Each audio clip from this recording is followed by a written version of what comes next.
গত কয়েকদিনের মতোই আজও সকাল থেকে আকাশের মুখ ভার, কখনো হালকা তো কখনো ভারী বৃষ্টিতে নাজেহাল হয়ে পড়েছে বাংলার মানুষ। এদিন সব জেলাতেই ভারী বৃষ্টির সতর্কতা জারি করা হয়েছে। বজ্র বিদ্যুৎ সহ বৃষ্টি চলবে সমগ্র বাংলায়। দক্ষিণবঙ্গের তুলনায় আজ উত্তরবঙ্গে বেশি বৃষ্টি চলবে, তবে আগামীকাল দক্ষিণবঙ্গে বৃষ্টির পরিমাণ কিছুটা বাড়বে। নিম্নচাপ এই মুহূর্তে উত্তর বাংলাদেশে অবস্থান করছে, ধীর গতিতে পশ্চিমের দিকে এগোচ্ছে। আগামী 12 ঘন্টায় এটি বাংলা পার হবে। গাঙ্গেয় পশ্চিমবঙ্গের ওপর এটি আগামী 2 থেকে 3 দিনে খুব ধীরে ধীরে ঝাড়খণ্ডের দিকে যাবে। সক্রিয় মৌসুমী অক্ষরেখা বিহার থেকে বাংলার ওপর দিয়ে নিম্নচাপ এলাকা হয়ে বঙ্গোপসাগর পর্যন্ত বিস্তৃত। মৌসুমী অক্ষরেখা শ্রী গঙ্গানগর, হিসার, আগ্রা, সাতনা, রাঁচির পর বাঁকুড়া হয়ে উত্তর বাংলাদেশের নিম্নচাপ এলাকা পর্যন্ত বিস্তৃত রয়েছে। তারপর পূর্ব ও দক্ষিণ পূর্ব দিকে এগিয়ে উত্তর পূর্ব বঙ্গোপসাগর পর্যন্ত। এদিকে উত্তর বঙ্গোপসাগরে গতকাল নতুন করে ঘূর্ণাবর্ত তৈরি হয়েছে। দ্বিতীয় ঘূর্ণাবর্ত রয়েছে ঝাড়খণ্ড এবং উত্তরপ্রদেশে, যার প্রভাবে আগামী দিন দুয়েকে পশ্চিমবঙ্গ এবং উড়িষ্যার মৎস্যজীবীদের উদ্দেশ্যে সমুদ্রে যাওয়ার নিষেধাজ্ঞা জারি করা হয়েছে। আর যারা ইতিমধ্যেই সমুদ্রে রয়েছেন তাদেরকে খুব দ্রুত ফিরে আসার পরামর্শ দেওয়া হয়েছে। উত্তর বঙ্গোপসাগরের ঘূর্ণাবর্ত নিম্নচাপে পরিণত হতে পারে। উত্তাল থাকবে সমুদ্র। প্রতি ঘন্টায় সর্বোচ্চ 50 থেকে 60 কিলোমিটার গতিবেগে দমকা ঝড়ো হাওয়াও বয়ে যেতে পারে। তাই আগামী দিন দুয়েকে মৎস্যজীবীদের উদ্দেশ্যে সমুদ্রে যাওয়ার জন্য সম্পূর্ণ নিষেধাজ্ঞা জারি করা হয়েছে। আজ মূলত ভারী বৃষ্টির সম্ভাবনা থাকছে উত্তর ও দক্ষিণ 24 পরগনা, পূর্ব ও পশ্চিম মেদিনীপুর জেলায়।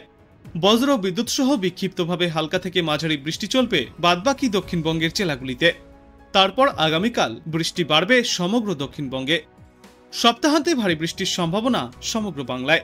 আগামী পরশু ভারী বৃষ্টির সতর্কতা দক্ষিণ 24 পরগনা, পূর্ব পশ্চিম মেদিনীপুর এবং ঝাড়গ্রাম জেলায়। অন্যদিকে আজ উত্তরবঙ্গে ভারী বৃষ্টির সম্ভাবনা কালিম্পং, আলিপুরদুয়ার এবং জলপাইগুড়ি জেলাতে। বাদবাকি জেলাগুলিতেও বজ্র বিদ্যুৎ সহ হালকা থেকে মাঝারি বৃষ্টির সম্ভাবনা থাকছে। কলকাতায় আংশিক মেঘলা আকাশ থাকবে, বজ্র বিদ্যুৎ সহ বৃষ্টির সম্ভাবনাও রয়েছে। 2-1 পশলা হালকা থেকে মাঝারি বৃষ্টির এই পূর্বাভাস রয়েছে। তবে আগামীকাল থেকে বাড়বে এই বৃষ্টির পরিমাণ। উইকেন্ডে অনেকটাই বাড়বে এই বৃষ্টি। আগামীকাল থেকে সোমবার পর্যন্ত একটানা ভারী বৃষ্টির সম্ভাবনা থাকছে শহর কলকাতায়। এবং আজ সর্বনিম্ন তাপমাত্রা 26.8 ডিগ্রি সেলসিয়াসে ছিল, আর সর্বোচ্চ তাপমাত্রা থাকবে আজ 31 ডিগ্রি সেলসিয়াসে। বাতাসে জলীয় বাষ্পের সর্বাধিক পরিমাণ 97%, আর সর্বনিম্ন পরিমাণ 81%। তবে আজ বিকালের দিকে জলীয় বাষ্পের পরিমাণ বেড়ে 100% পৌঁছাতে পারে। এবার চলুন আমরা দেখে নেই আজ আবহাওয়া দপ্তর থেকে কি কি বিশেষ সতর্কতা জারি করা হয়েছে। নর্থ বাংলাদেশে নিম্নচাপটি রয়েছে এবং সেই নিম্নচাপের সাথে যে অ্যাসোসিয়েটেড যে চক্রবাত ঘূর্ণাবর্ত, সেটি সমুদ্রপৃষ্ঠ থেকে 9.4 কিলোমিটার পর্যন্ত বিস্তৃত। এবং আমরা আমাদের যতদূর মনে হয় যে এই লো প্রেসার এরিয়াটি আগামী 48 ঘন্টাতে পশ্চিম দিকে মুভ করবে। এটা হচ্ছে আমাদের ডিপার্টমেন্টাল ফোরকাস্ট। অ্যাকচুয়ালি পশ্চিম দিকে মুভ করবে এবং পশ্চিম দিকে মুভ করাকালীন আমাদের পশ্চিমবঙ্গকে ক্রস করবে। গ্যাঞ্জেটিক ওয়েস্ট বেঙ্গল, মানে পুরো সাউথ বেঙ্গলই বলছি আমি। গ্যাঞ্জেটিক ওয়েস্ট বেঙ্গলে আপনার 23, 24, 25 আপনার ওই জেলাগুলোর অধিকাংশ স্থানে আপনার হালকা এবং মাঝারি বৃষ্টিপাতের সম্ভাবনা আছে। এবং গ্যাঞ্জেটিক ওয়েস্ট বেঙ্গলের জেলাগুলির বেশিরভাগ, অনেক জায়গাতে, নট বেশিরভাগ, অনেক জায়গাতে 26 তারিখে হালকা মাঝারি বৃষ্টিপাতের সম্ভাবনা আছে। এবং 27 আর 28 তারিখে গ্যাঞ্জেটিক ওয়েস্ট বেঙ্গলের জেলাগুলির কিছু জায়গায় আপনার হালকা মাঝারি বৃষ্টিপাতের সম্ভাবনা আছে। এবং নর্থ বেঙ্গল, যেটা আমরা সাব হিমালয়ান ওয়েস্ট বেঙ্গল বলি, সাব হিমালয়ান ওয়েস্ট বেঙ্গলের জেলাগুলির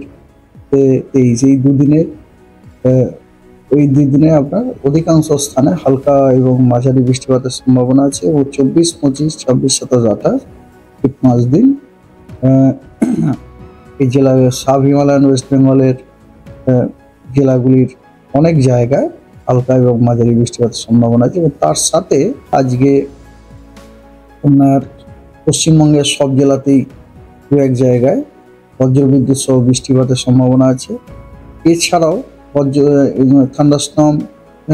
থান্ডারস্টর্মের সাথে অ্যাসোসিয়েটেড ভারী বৃষ্টিরও সম্ভাবনা আছে কয়েকটি জেলায়, দু এক জায়গায়। সেগুলি হলো সাউথ 24 পরগনা, বীরভূম, মুর্শিদাবাদ, মালদা, জলপাইগুড়ি, আলিপুরদুয়ার এবং কোচবিহারে। 23 তারিখেও আপনার অনেকগুলি জেলার কিছু দু এক জায়গাতে বজ্রবিদ্যুৎ সহ বৃষ্টি এবং তার সাথে আপনার ভারী বৃষ্টিরও সম্ভাবনা আছে কয়েকটি জেলায়। দার্জিলিং, জলপাইগুড়ি এবং দার্জিলিং জলপাইগুড়ি, দার্জিলিং এবং দক্ষিণ 24 পরগনা জেলায় আপনার দু এক জায়গায় ভারী বৃষ্টিপাতের সম্ভাবনা আছে। আর বজ্রবিদ্যুৎ সহ বৃষ্টির সম্ভাবনা আছে 2 বর্ধমান, পুরুলিয়া, বাঁকুড়া, ঝাড়গ্রাম, 2 মেদিনীপুর, 2 24 পরগনা, মালদা, দিনাজপুর এবং জলপাইগুড়ি। 24 তারিখে আপনার দু এক জায়গায় মেদিনীপুর এবং 2 24 পরগনা জেলার দু এক জায়গায় ভারী বৃষ্টিপাতের সম্ভাবনা আছে।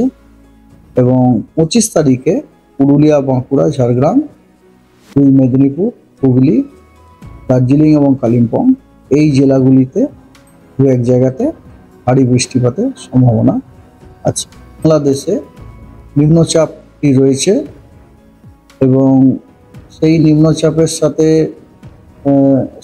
যে অ্যাসোসিয়েটেড যে চক্রবাত ঘূর্ণাবর্ত, সেটি সমুদ্রপৃষ্ঠ থেকে 9.4 কিলোমিটার পর্যন্ত বিস্তৃত এবং আমরা আমাদের যতদূর মনে হয় যে এই লো প্রেসার এরিয়াটি আগামী 48 ঘন্টাতে পশ্চিম দিকে মুভ করবে। এটা হচ্ছে আমাদের ডিপার্টমেন্টাল ফোরকাস্ট। অ্যাকচুয়ালি পশ্চিম দিকে মুভ করবে এবং পশ্চিম দিকে মুভ করাকালীন আমাদের পশ্চিমবঙ্গকে ক্রস করবে। গ্যাঞ্জেটিক ওয়েস্ট বেঙ্গল, মানে পুরো সাউথ বেঙ্গলই বলছি আমি। গ্যাঞ্জেটিক ওয়েস্ট বেঙ্গলে আপনার 23, 24, 25 আপনার ওই জেলাগুলোর অধিকাংশ স্থানে আপনার হালকা এবং মাঝারি বৃষ্টিপাতের সম্ভাবনা আছে। এবং গ্যাঞ্জেটিক ওয়েস্ট বেঙ্গলের জেলাগুলির বেশিরভাগ, অনেক জায়গাতে, নট বেশিরভাগ, অনেক জায়গাতে 26 তারিখে হালকা মাঝারি বৃষ্টিপাতের সম্ভাবনা আছে। এবং 27 আর 28 তারিখে গ্যাঞ্জেটিক ওয়েস্ট বেঙ্গলের জেলাগুলির কিছু জায়গায় আপনার হালকা মাঝারি বৃষ্টিপাতের সম্ভাবনা আছে। এবং নর্থ বেঙ্গল, যেটা আমরা সাব হিমালয়ান ওয়েস্ট বেঙ্গল বলি, সাব হিমালয়ান ওয়েস্ট বেঙ্গলের জেলাগুলির এই দুই দিনে আপনার অধিকাংশ স্থানে হালকা এবং মাঝারি বৃষ্টিপাতের সম্ভাবনা আছে। ও 24, 25, 26, 27, 28 5 দিন। তো আপনি কোথা থেকে দেখছেন এই আবহাওয়ার পূর্বাভাস এবং সেখানে কেমন রয়েছে আবহাওয়া, অবশ্যই কমেন্ট করে জানাবেন। ভিডিওটায় একটি লাইক করবেন আর পরবর্তীতে এমনই গুরুত্বপূর্ণ খবরগুলিকে সবার আগে দেখতে এই চ্যানেলটাকে অবশ্যই সাবস্ক্রাইব করবেন। ধন্যবাদ।